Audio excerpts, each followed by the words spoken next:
Just speak to her, Jeffrey. Jeffrey's had a crush on Jessica for so long, but he just can't muster up the courage to speak to her. He stares at her in class every single day. What do you think happens next? She gets a boyfriend! Jeffrey's so upset he should have just talked to her. Adonis. Adonis understands women just like Pakistan. I'm tired of you doing the tax one, bro. Just like Pakistani men know how to avoid taxes. Adonis understands women just like Jeffrey understands the female characters on League of Legends. Obsessively.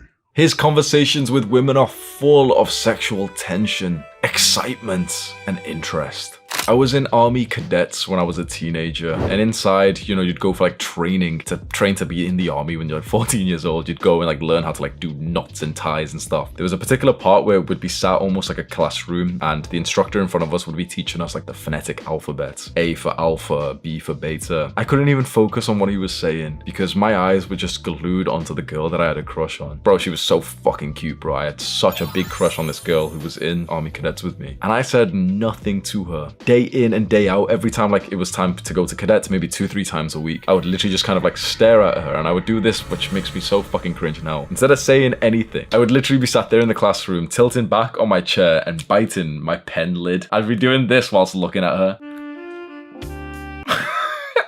I'd be staring at this girl like this, bro. And I had no fucking confidence enough to speak to her. I thought this was game. I thought I was maybe 14 at the time, but I thought this was game, bro. I thought I looked like smooth and like hot as fuck and everything doing this. And eventually there's this big event for cadets where hundreds of us from different groups, different detachments go and like meet up in like this big city, and there's like some big compound that's been reserved for us. And it's like this organized thing where there's gonna be like a big dance, like a ball at the end that we've all got like suits and dresses for and everything. And I remember one of our instructors, one of like the sort of female, sort of more senior girls who was still like, you know, quite young. She randomly just asked me once like, oh, Hamza, like, would you go to the dance with her?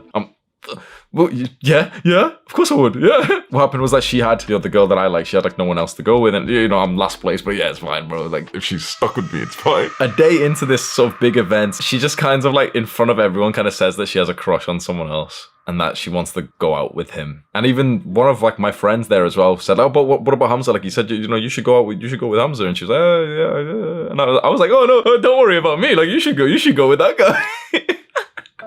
Oh man. Maybe your father or your uncle hasn't told you this just yet, but fortune favors the bold. You can't be shy around women. You need to grab whatever confidence you have, whatever level of courage that you have, and just take action and say something and be honest that you like this girl. Being shy and being, you know, taking your time with it makes you just seem less attractive. And I know what you're thinking, and you can probably relate to, you know, my story. That, oh no, but you know, it doesn't feel right and it's not the right time. I'm gonna wait for the right time to say something. But the thing is, when you're like a certain level of guy, when you don't have that much of experience with girls or you're not that confident, you're always gonna feel this level of resistance before you're about to like speak to a girl and tell her that you like her. Courage is when you feel that feeling of fear, but you do the thing anyway. You have to understand that you have inside of you this emotion that's telling you like, oh no, but it's gonna be scary if we talk to her. But you can do the action even if you feel this emotion. You don't need to feel absolutely fine to go speak to her. You just need to do the action no matter what you're feeling. Girls are attracted to like courageous, confident guys who, even if they're experiencing some kind of negative, fearful emotion, do the hard work anyway. And you might be thinking, but Hamza, I'm scared of rejection. Well, yeah, of course you are. Rejection is like a totally scary thing, but only really for the first 50 rejections of your life. By now, you watching this, you probably experienced rejection maybe 10 times in your entire life, maybe 20 times. Obviously, like online texting shit, like, you know, some girl that you've never even met before on Tinder or something stops replying to your message, that doesn't count. But like a real rejection of you walking up to a girl, saying something in the sense that you like her, and then her saying, oh no, sorry, I've got a boyfriend. Most young guys have only been rejected like 3 times, and it hurts so significantly. But the pain of rejection starts up here, and it goes down dramatically with every single one that you get. And I promise you that any of the guys who are slightly older than you, who are quite experienced with women and, you know, who get like quite a lot of girls, have been rejected by 10 times as many as you can think. Honestly, I may have been rejected by probably close to 300, 400, 500, somewhere around that range in person. And that's not even including like the random times that like some girl on Instagram or Tinder that like doesn't reply to your message. To be good with girls, honestly, a lot of it is just quantity. It's just a lot of practice. How is it that girls actually want you to talk to them? They just want you you to like be honest and upfront with what you actually want from her. So many guys, especially the younger guys who don't have much confidence, like you go about it in this like just this pussy kind of way where you just kind of act like you don't really like her for what reason? What gain is there for you to pretend that you don't really like her and that you've got no interest in her? You know, there's the kind of cool Chad looking guy who doesn't act but just isn't really that interested in her, and that's kind of attractive. But when it's inauthentic, when you are actually obsessively thinking about this girl and you try and act too cool and like pretend like, oh, I'm not gonna speak to her, oh, like I'm gonna wait till the right time, it's not attractive, bro. And the reason why we do that, the reason why we don't go and speak to these girls is because we're just scared of rejection, because we're scared of like the bad thing that could happen, because we feel quite fearful. You can't be scared of rejection because regret hurts more than rejection. Not speaking to that girl that you randomly see that one time that you could have cold approached hurts more than you just going up to speak to her and her just saying, oh, sorry, I've got a boyfriend. So what should you actually say when you're next to a girl? That you probably already know the advice, oh, you should ask questions and you should be interested in them. That advice is like really basic, and the guys who follow it end up feeling like they're in an interview with the girl. And you probably felt this too. You've probably felt that you've been in this one-sided conversation where you're asking her questions and she's answering, and it just feels like an interview. Maybe she's asking you the question out of like politeness. You say like, oh, what's your favorite type of music? And she says, oh yeah, like drum and bass. What's your favorite type of music? Yeah, well, I really like 90s, bro. And the conversation, you know for a fact, is not the kind of one that she's having with Chad. So what conversation are these girls actually having which sexually excites them? And it's definitely not the kind of one that you're having which just feels like an interview. This is exactly what you do.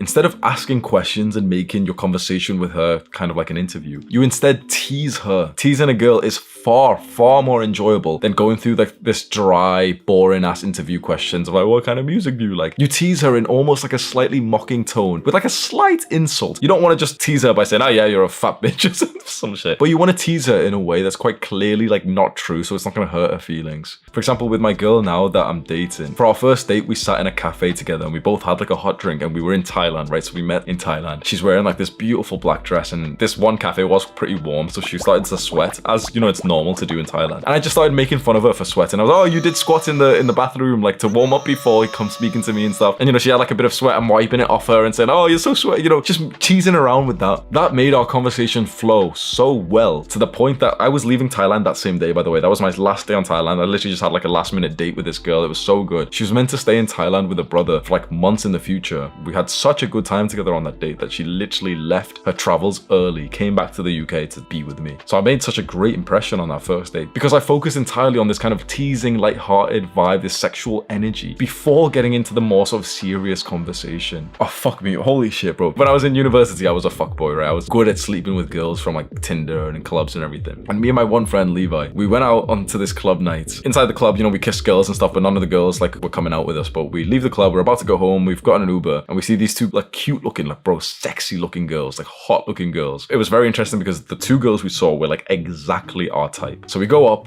and start spitting game to these girls, and we start telling them, oh, you know, come into our Uber, come back to our place and everything, we will have like music, we got drinks and everything, and the girls are weighing it up, and yeah, go on. And the girls are vibing us, right? So we bring both girls back to our apartments, and I start kissing my girl. So I'm with a black-haired girl, and I bring her into my room, and out of nowhere, bro, the other girl walks in, just kind of like not interested. She walks in, stops me and my girl, and kind of tells my girl, like, come on, like, we're going. I'm like, what the fuck? So what, you know, like, why is my friend not held it down? Like, come on, bro, just take care of your girl for like another 5 minutes, bro. All I needed was 5 minutes, bro. He sat there on his bed just looking defeated. I'm like, bro, what the fuck? All you have to do is just like keep her busy. Like, if you're not gonna fuck her, fine. But like, I was about to, bro. What the fuck? Like, why is your girl coming to my room and interrupting me and taking her away? And they've just went home now. And he just looks at me, he's like, oh, bro, I've got no fucking game. Like, he usually is kind of a smooth guy, but this is literally what happened. This guy brings his girl into his room, and they sit there with like the bright light on, no music playing or anything. They just sat there at the edge of his bed, and he's just asking her interview questions. So like, what kind of music do you like? Oh man, so his girl just got bored with the conversation, literally stood up, left him, came inside my room, just said, yeah, come on, we're leaving. You can't be asking girls these boring ass questions. I know that sort of conventional advice tells you that you should take an interest in the girl and you should ask her about her hobbies. Bro, girls don't want to speak about their hobbies. That's boring as fuck. They want you to tease them, to have like a little bit of playful banter, to like play wrestle with each other. They want you to speak about like your work, which you're extremely passionate and ambitious about. Do you want to know one of the single conversations that I've had which has increased a girl's attraction to me to the sky limit is with this girl when I told her about my plans for YouTube with my leadership of this movement, and I looked her in the eyes and said that I'm going to the top. Do you want to join me?